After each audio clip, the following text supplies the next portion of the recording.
नागरिकता कैसे प्रमाण करें? अगर आप भारत में जन्मे हुए हो, क्या आप ऑटोमेटिक भारतीय इंडियन बन जाते हो? The answer is no. आम साधारण जनता को यही लगता है हम तो जन्म से ही भारतीय है, हम तो भारत में जन्मे हुए हैं, हमको कोई परेशानी नहीं। लेकिन जरा सुनिए, आपका कुछ गलत फहमी है जिसको तोड़ना बहुत ही ज्यादा जरूरी है। एक इंसान जन्म इंडिया में लेने से ही भारतीय नहीं बन जाता है। ऐसा मैं क्यों कह रही हूँ, चलिए जानते हैं आज के इस वीडियो में।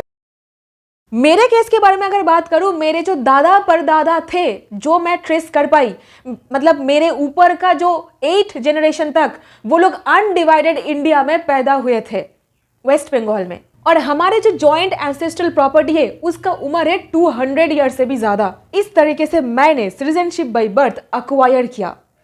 सो हाय एवरीवन, मैं हूं एडवोकेट पापिया और आप देख रहे हो डिकोड द लॉ, सिंपल और सरल भाषा में कानूनी ज्ञान। सो वीडियो को एक लाइक, चैनल को सब्सक्राइब और जरूर से शेयर कीजिएगा।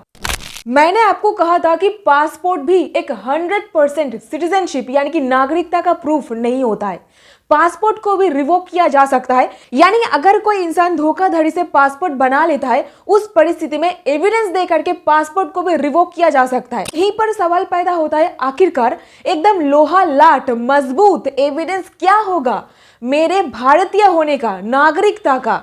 सबसे पहले एड्रेस करूंगी इस सवाल को, आखिरकार कब अथॉरिटीज को डाउट होगा आपके नागरिकता के ऊपर। डाउट कब पैदा होता है जरा वो समझ लीजिए। तो बड़ी ध्यान से इस वीडियो को देखिए, क्योंकि एसआईआर तो चल ही रहा है। स्पेशल इंटेंसिव रिवीजन पूरे भारतवर्ष में किया जाएगा। कोई गवर्नमेंट ऑफिशियल आपके सामने आकर के ये सवाल रख सकता है कि आपका नागरिकता का प्रमाण दीजिए। तो ये वर्तमान भारत की एक कानूनी परिस्थिति है, जरा ध्यान से सुनिए। आपके सामने भी ऐसा एक परिस्थिति आकर के खड़ा हो सकता है।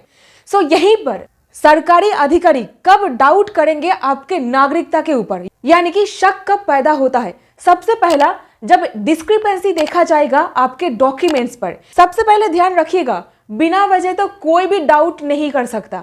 अगर मटेरियल डिस्क्रिपेंसी आपके दस्तावेजों पर, डॉक्यूमेंट्स पर देखा जा रहा है तो डेफिनेटली एक शक पैदा करेगा। उनके सामने ऐसा कोई चीज अपीयर होनी चाहिए जिससे ये डाउट पैदा कर रहा है ये इंसान तो हमारे भारत में कुछ और ही तरीके से आया होगा, तभी वो आपको ये सवाल पूछेंगे कि आपका नागरिकता साबित कीजिए। सबसे पहला, अगर डॉक्यूमेंट्स पर मटेरियल डिस्क्रिपेंसी हो, जैसे कि जन्म तारीख अलग है, माता पिता का नाम अलग है, मिसमैच है, मिल नहीं रहा है, कॉन्फ्लिक्टिंग रिकॉर्ड के चलते आपके ऊपर 100% डाउट किया जा सकता है। पेरेंट्स का यानी कि माता पिता का स्टेटस क्लियर नहीं है, ये संदेहजनक है। मान लीजिए माता पिता के ऊपर कोई फॉरेन कोर्ट या फिर ट्राइब्यूनल के द्वारा कोई ऑर्डर पास किया गया है, इलीगल तरीके से वो भारत में एंटर किया है। यहाँ पर एक सुप्रीम कोर्ट का जजमेंट का एक कोर्ट याद आ रहा है। सुप्रीम कोर्ट का यह कहना था कि भारत कोई धर्मशाला नहीं है कि कोई भी किधर से भी आकर के यहाँ पर रहने लग जाए। तो इलीगल तरीके से अगर कोई एंटर हुआ है भारत में तो वहां पर डेफिनेटली सवाल पैदा होगा।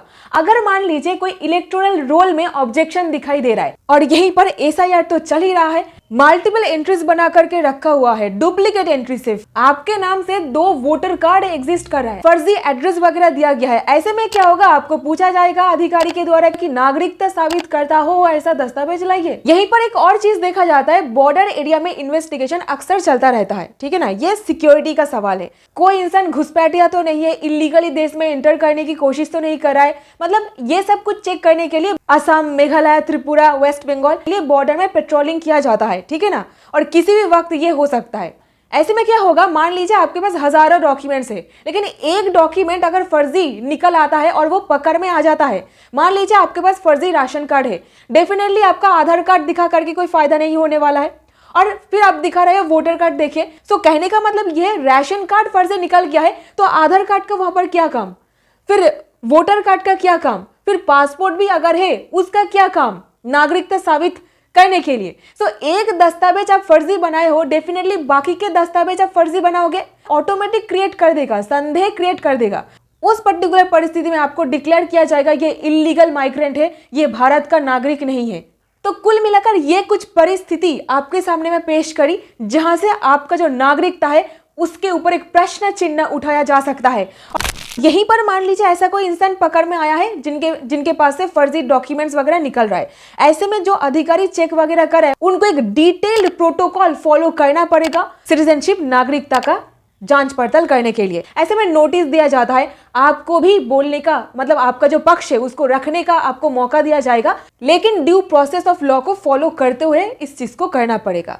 एक लंबा प्रोसेस है, अगर जानना चाहते हो तो कमेंट करो, डिटेल में वीडियो बना दूंगी। और यहीं पर सवाल पैदा होता है, बाय बर्थ मैं इंडियन हूं, सो बाय बर्थ इंडियन होने का क्या कानूनी पैरामीटर्स है, चलिए पता करते हैं डिटेल में सुप्रीम कोर्ट के जजमेंट्स के सहारे। सुप्रीम कोर्ट का साफ साफ कहना है कि नागरिकता कोई इमोशन, कोई मतलब फीलिंग्स के द्वारा साबित नहीं किया जा सकता। नागरिकता साबित होगा भारतीय सिटीजनशिप एक्ट के अनुसार। और मेरे दोस्त, यही चीज को पकड़ने के लिए एनआरसी किया जा रहा है। आप भारतीय नागरिक हो, आप क्या सोचते हो? लीगल तरीके से अगर इसका आंसर करूं तो 1987 से पहले जो लोग जन्मे हुए हैं भारत में, उनके लिए रूल कुछ अलग है। यहीं पर 1947 से पहले कोई लोग जन्मे हैं, उनके लिए रूल कुछ अलग है। 1950 से पहले जन्मे हुए लोगों के लिए भी अलग नियम है। यहीं पर 1955 से लेकर के 1987 के बीच में अगर कोई लोग जन्मा हुआ है, उनके लिए भी डिफरेंट रूल लागू होता है। और तो और 1987 से लेकर के 2003 के बीच में अगर कोई इंसान जन्म लिया है, उनके लिए तो डेफिनेटली अलग रूल है।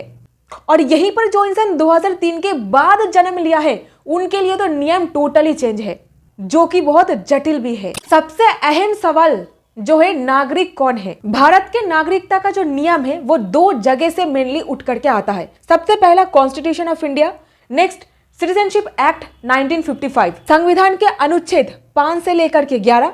और इस कानून में सेक्शन 3 के बारे में ये सर्वोपरि है, यही सब कुछ कंट्रोल करता है सिटीजनशिप बाय बर्थ के बारे में। इस पर बताया गया ये बुनियादी सवाल का जवाब कि नागरिक कौन है और नागरिकता हासिल करने का रास्ता क्या होता है। बाद में चल करके इस कानून में अमेंडमेंट किया गया था, यानी कि संशोधन किया गया था। एक बार 1986 में, एक बार 2003 में, फिर जाकर के 2019 में। 1947 से लेकर के 1950 तक का समय था विभाजन का दौर, पार्टीशन का दौर।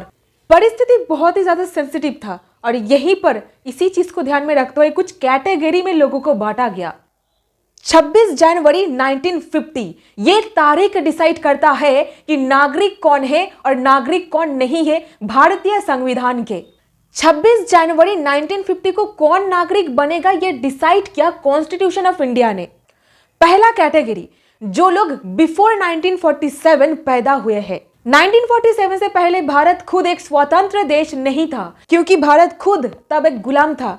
और जो देश खुद गुलाम है वो कैसे सिटीजनशिप, कैसे नागरिकता देगा? और यहीं पर ध्यान रखने वाली जो बात है, जो हमारे देश के फ्रीडम फाइटर्स थे उनको नागरिकता प्रोवाइड करी गई थी। जब संविधान बना था उनको नागरिकता दी गई 26 जनवरी 1950 को। सो इस डाउट को जरा क्लियर कर लीजिए। और यहीं पर जो लोग पैदा हुए हैं 26 जनवरी 1950 से पहले, या फिर जो लोग 15 अगस्त 1947 से पहले जन्मे हैं, उनको नागरिकता प्रोवाइड करी गई अनुच्छेद 5, 6 और 7 के अनुसार भारतीय संविधान के।